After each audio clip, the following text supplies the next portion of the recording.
This is Flumpy, my cat. He may be interfering with my recording today, but that's just his personality. I get busy and he gets needy.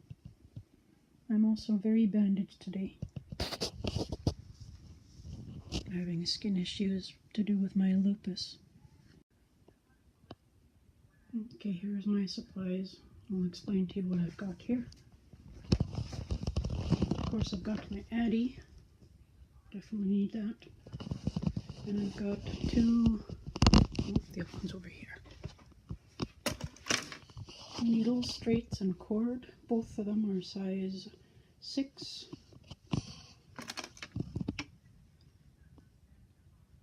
Size 6 millimeters. And I've got the really long needle here. It's easier for me to hold because of my bandaging. And I've got my grabby thing for when I can't pick up the stitches in the machine, which is more frequently because of this stuff here.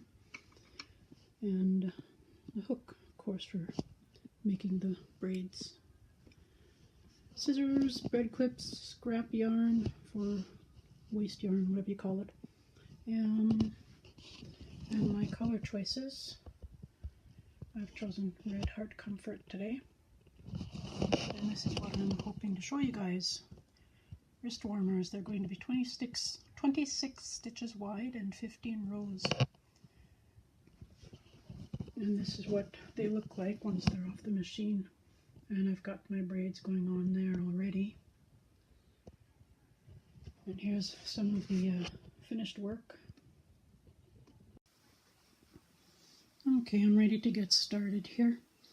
And some of the words I use, the machine didn't come up with a parts lesson. This I know is a yarn guide. I've heard it called that in other videos. But I get lost with the rest of it. So these things here, the red, I just call those fins. And the white part here that grabs, I call those chins. And the part below it that shoves, I call those bellies.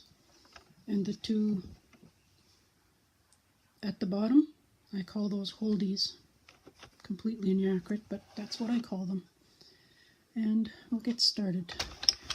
I am going to need 26 stitches, and I'm leaving out the first 3 black ones. I'm starting on the 4th with the first white one. And if I want 26 stitches, I'm going all the way to the 29th needle. I'll count these off. 1, 2, 3, 4, 5, 6, 7, 8, 9, 10, 11, 12, 13, 14, 15, 16, 17, 18, 19, 20, 21, 22, 23, 24, 25, 26. And I have my yarn stoppers on, and where I put them, this is 26 here. 1, 2, 3, 4. I put it there. 2, 4. Oops, I put in the 5th one. 1, 2, 3, 4. Okay, that's right. And put that into the yarn guide.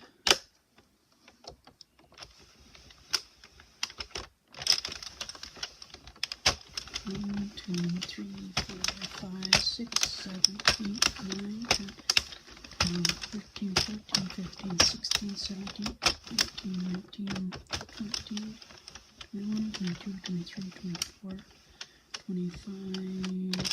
I gotta double check that.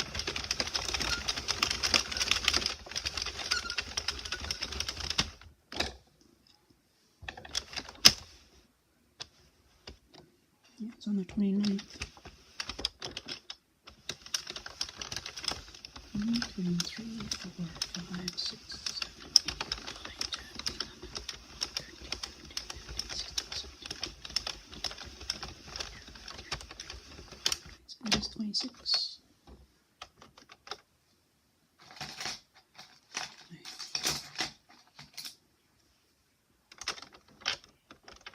I get it down on the holdie.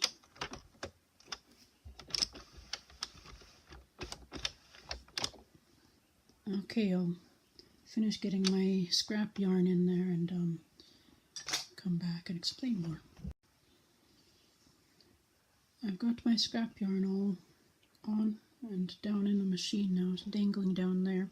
I'm about to start my main color, and I've got a length on the bread clip for my bind off. Once I get this all off the machine again, I'll just stick this in here and leave it for a second and explain to you what I chose today. What I need for binding off the length I need, I hold one end and stretch it the length of my arm and go all the way to my opposite shoulder. So that's the length I will need, and there'll be about 6 inches left over for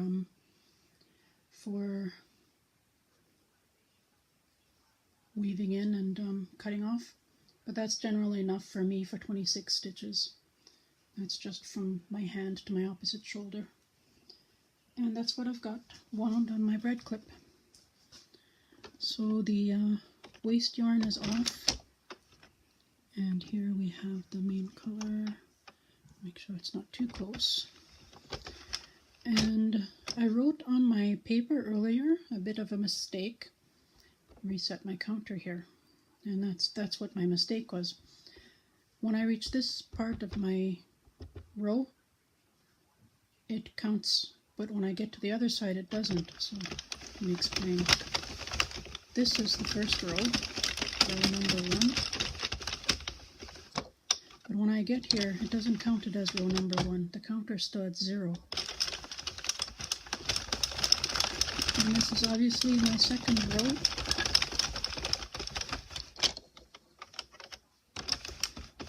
And when I reach the black stitches, black needles, my counter rolls over to 1. And that's what I meant by 15. I am going for 15 on the counter, not 15 rows. I'm actually going 30 rows.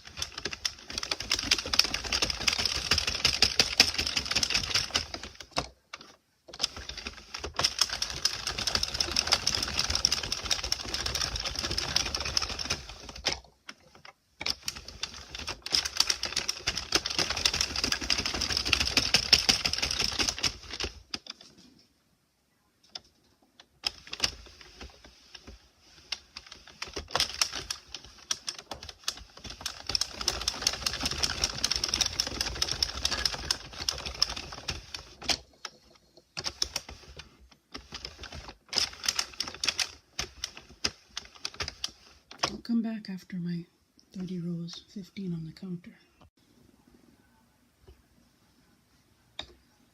Okay, I am finishing up here with my 30th row, 15 according to my counter. And I'm taking this off and going with scrap yarn for a moment again here. And I need the length I was explaining earlier, from my shoulder to my hand, and that will be used to bind off in the end. Set that aside, and here's my scrap yarn. I'm going to do 2 rows of scrap yarn.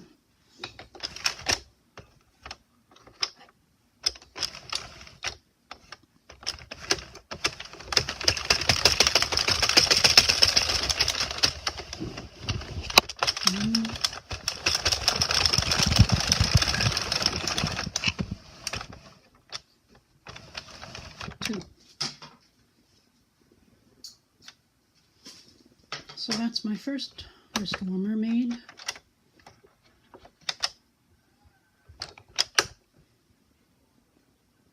And I'm switching over to my main color again.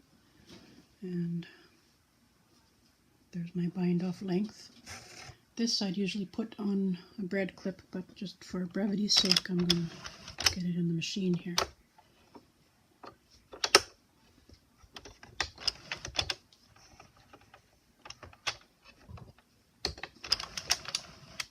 Resetting my timer, counter, and I'm going to go for another 15. I'll be back. I've completed my second wrist warmers, 15 on the counter, 30 rows in reality, and I've got my next 2 rows of scrap yarn in there to separate it from the next one. So you see what I'm doing here. I'm making more than 1 pair, and this is my next color on my bread clip with my hand to shoulder length for binding off. And so I'm going to continue with this, reset my counter so I can go to 15 on my counter. And once I've achieved that, I do my arm's length again for binding off, put my 2 rows of scrap yarn, and then do another 15 in this color, and then 2 more rows of scrap yarn, and then I'm going to go back to my first color. And those are my 2 colors I'm working with today. And once I've got as many as I'd like in my big long length of arm warmers, I will show you how I separate them and bind off and make the thumb hole. Okay, for the final part of my video, I'll show you how I separate my pieces. This is my cast on edge, my first piece. I showed you in the early part of the video, 26 stitches and 15 rows according to the counter, which is actually 30 rows, 2 rows of scrap, and then another 15, and that's one pair of wrist warmers. So that's the bottom, and there's the next color that I switched into, and then the first color again, and another, and here is the first one I'm going to remove. I've already bound off. I used a stretchy bind off for the top edge of that, and I'm going to gather up the bottom edge, and I am going to do that onto my cord. I've chosen size 6 needles because that happens to be what I have, and it happens to be what works. And I need both the cord and the but I'll show you how I get this one on. First, I choose a direction. This is the top edge of my work, and I'm going to gather the bottom edge onto this one, and the bottom edge of this one onto this as well, facing the same direction.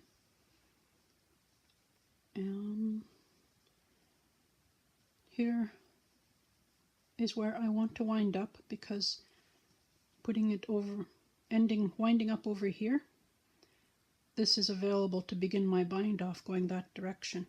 So I need to enter the bottom edge from on this edge, this side. So I need to gather up those stitches there, just above the waist yarn. And the way I do that, I need to mark it for myself, because looking at it upside down, I don't know where to grab there. It's just too much to look at. So what I do is I look at this way, and there's one column and another column, and I go under the first leg. Can you see that? Am I focusing all right? And then I go into the next stitch under the first leg as well. So now I have the third and second stitch on my needle, and then because I can follow the second leg of this stitch, it goes under this one and under that one and comes up there. I know that that is my next stitch. But the complication for me is that it kind of does a figure 8 trick here. And I have to decide if that's going to affect my work. How did that? And I don't think it is. No, it doesn't affect until here, because that figure 8 for the other needle. Okay, he'll get to that. So I have my first 3 stitches here, and I can tell that those are the ones I need to get through. And I rotate my work so that I'm looking at it upside down now. and my 3 stitches are indicated, and that's where I'm starting. Get that comfortable. So I take that, draw it out, and go in the other direction. That way I know where I'm going. And I go across and collect the stitches. They're visible to me then. I don't know if I'm focusing here. Can you see that? I'm just going across and picking up the first stitch of all the first leg of all the stitches. That way I have a line of gathered. The line gathered on is all facing front, and I don't have to worry about them twisting when I bind off.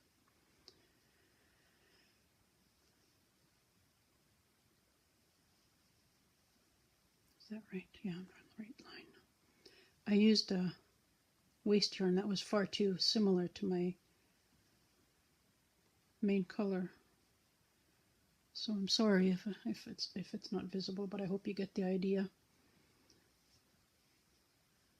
And that goes that way, and then I go under this last strand here. Good. So that's the bottom of my first gathered up, ready for bind off once I've separated it. But before I let go of that, what I do in order to get the next one on the cord facing the same direction is I take my cord, well, maybe I draw it out, but here. Take the cord, and it can go around my work from behind, and then I'm on this side here from behind, and I can take that up there. That way it's all facing the same direction, and I use the same technique again. So there's one color, my 2 waist, and then 2 columns of my main color. I pick up that leg, the first leg of that stitch, and then go and grab the first leg of the following stitch, and I follow the second leg down. I see that it goes under that one and comes out from that one, and this is the leg I'm after here. That way this snarl here becomes sensical to me, and I can pick it up. So I rotate so that my work is now upside down, and my stitches are visible. Okay, that goes. Oh, I tangled myself. That going through the back, and that going through the back. There we go. And because those are visible, I can just tuck under and gather across.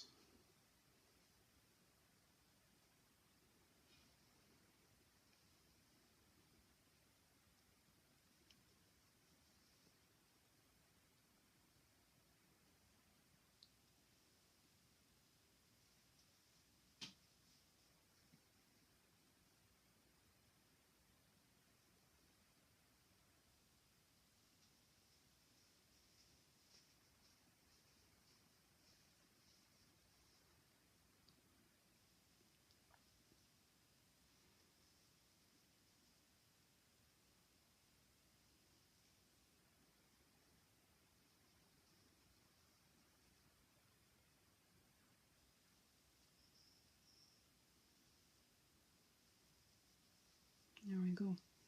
So I've got the bottom of that one gathered on.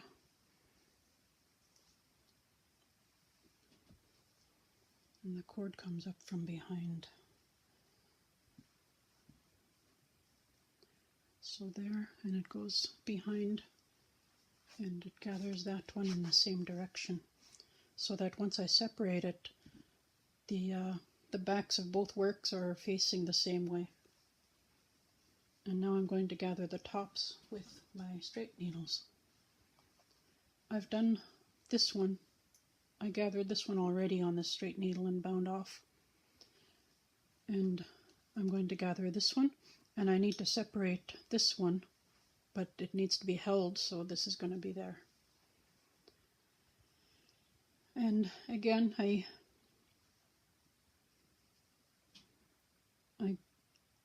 seek the last two fully visible columns and go under one leg on that one, and then the same leg on the next one. And this is the one where it twists figure 8. You can see that this, I'm focusing okay. I'm going to tilt a bit here.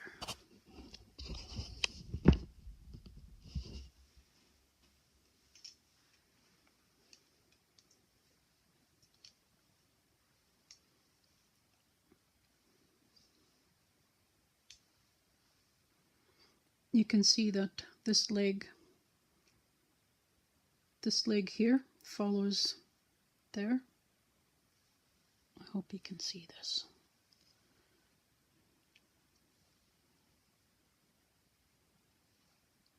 So got that leg, and then I pick up the following one and follow the second leg down. It goes under this one and comes out from that one and comes up here. So that's the logic one to grab. But the thing is, it does a tricky figure 8 thing up here, just slightly above this black line. So what I need to do instead is follow that under the black line. It comes out on the other side of black. And I grab that. That way I'm inside that figure 8. And I won't accidentally cut when I'm separating, slicing up the waste yarn. And I've undone the knot. It won't get so snug that I can't get it out again. So that's how I do that part. I'll show you again on the other one. I'll gather this up first.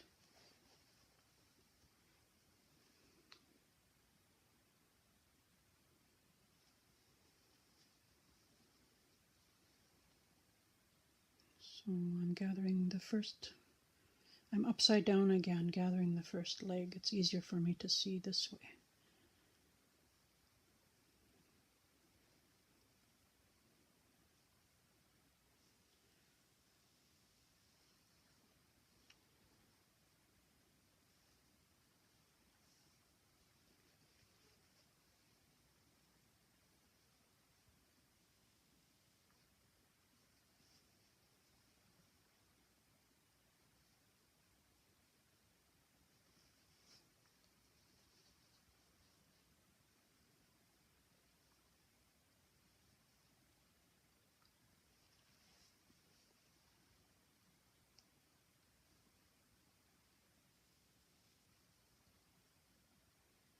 There we go, I've got it all.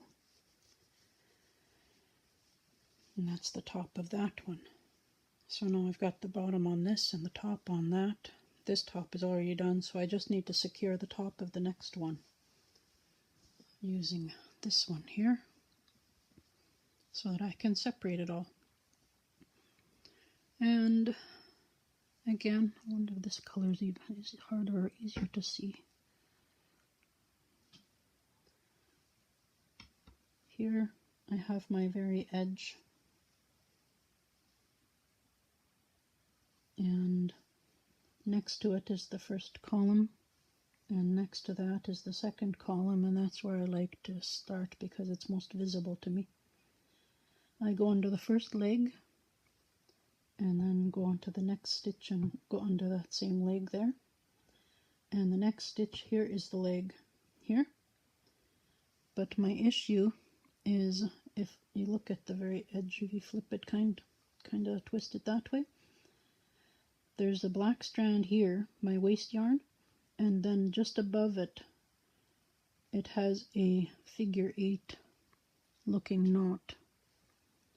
And what I do is, instead of grabbing that below the waste yarn, I grab it above the waste yarn and going through that little figure 8, lifting the leg. You'll be able to see it if you follow it up from your own work better than you can see mine here.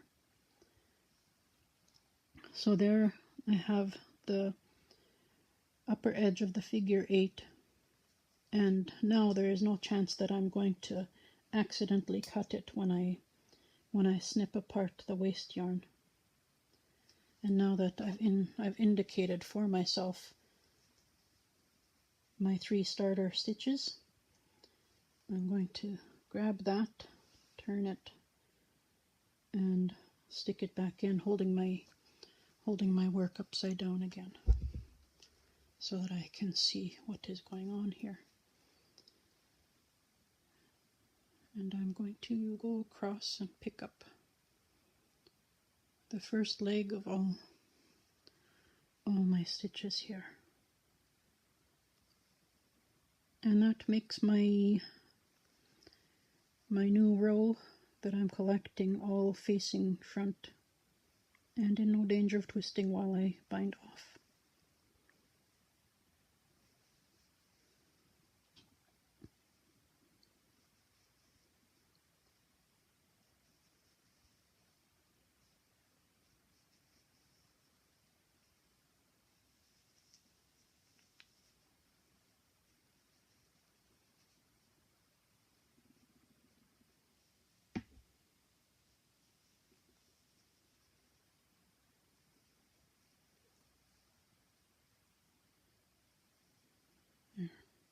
And don't miss out that last little bit, the one that leads to the bread clip strand. Make sure you pick that up. You don't want to leave that one behind. So there, I've got it all set up, ready to cut. And once I've got it cut, I can do my bind off. I'm going to set that aside. And this is what they look like bound off. This is actually the top edge here when I bound off.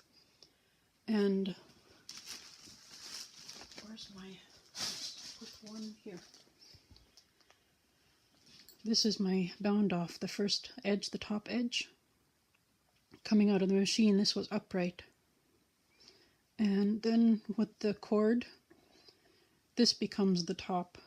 And if I'm going to put a braid in, I'll take off stitches and drop as far as I want the braid. On this one I did a braid of I need to tilt you up here. Okay, here we go.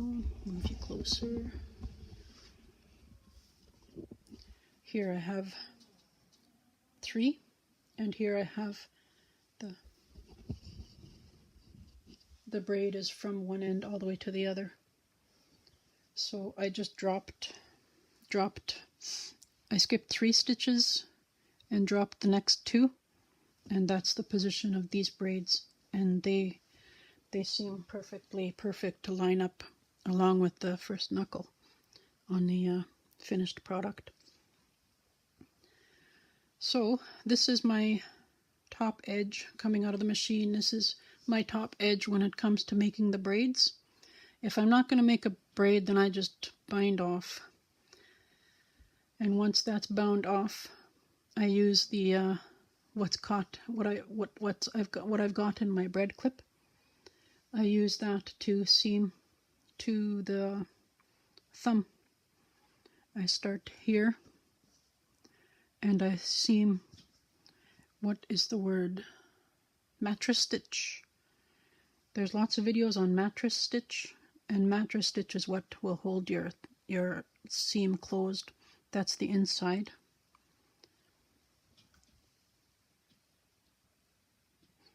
And that's the outside, pretty much invisible. And when I'm doing my seam, I just kind of hold it against my thumb and decide, okay, well that's far enough.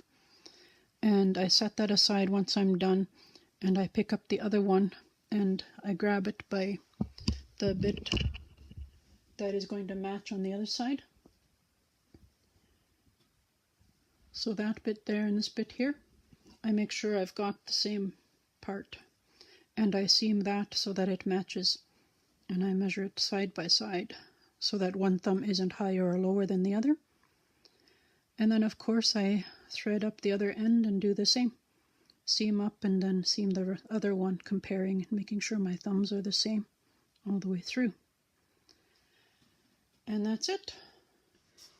Here I have a pink set with the braid all the way from top to bottom. And I have a brown set. It turned out wider. I think there's more stitches there. I don't remember how many more. But I put the braid on the wrist, hoping to kind of snug it up a bit. I should have put the 3 braids like I did on the green ones. I don't know where the green ones are. And here is just a variegated. There's enough visual there to not really need a braid.